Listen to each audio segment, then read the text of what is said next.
خاکسار کا سوال یہ ہے کہ تیسری عالمی جنگ کے بڑھتے ہوئے خطرات پر حضور کچھ رہنمائی فرمانا پسند فرمائیں گے؟ آپ کی جماعت نے کیا تیاری کی گئی ہے؟ اب صدر جماعت ٹوٹیں گے؟ جی حضور۔ اگر عالمی جنگ ہوتی ہے تو پھر وہاں بنکروں کی ضرورت ہوگی، آپ نے کھود لیے ہیں؟ ہمارے پاس تو چھوٹا سا سینٹر ہے حضور۔ تو پھر رہنمائی کے گورنمنٹ خود ہی رہنمائی کر دے گی جب عالمی جنگ ہوتی ہے۔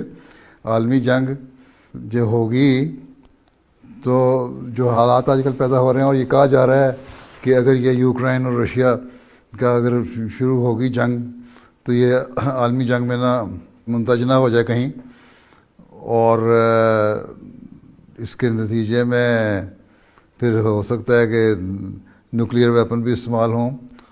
تو میں تو پہلے ہی کہتا رہتا ہوں کہ حکومتوں کو ہوش کرنی چاہیے، لیکن بظاہر رشیا کہتا ہے ہمارا کوئی ارادہ نہیں، امریکہ اور یورپ کا ارادہ ہے کہ ضرور کرنی ہے انہوں نے جنگ، اور جو حالات ہیں وہ ایسے ہیں کہ یوکرائن کو چھوڑنا بھی نہیں چاہتا، نہ یورپ نہ رشیا۔ تو دیکھتے ہیں کس کا روٹ بیٹھتا ہے۔ آپ لوگوں کا کام ہے دعا کرنا، دعا کرتے رہیں کہ اللہ تعالیٰ عالمی جنگ سے بچائے، ٹھیک ہے؟ اور آپ کے پاس چھوٹا سا سینٹر ہے، آپ اور تو کچھ کر نہیں سکتے، نہ گھروں میں بنکر بنا سکتے ہیں، ٹھیک ہے؟ جو ہوگا پھر دیکھی جائے گی، دعا ہی ہے جو بچا سکتی ہے آپ کو، ٹھیک ہے؟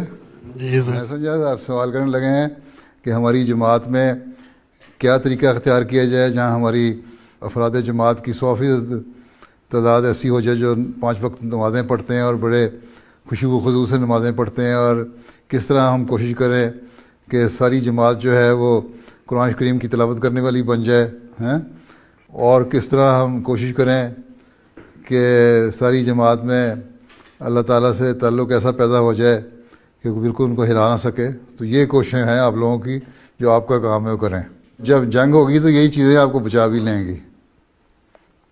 جی حضور انشاءاللہ۔ چلو اللہ حافظ، بیٹھ جائیں۔ اے شخص تو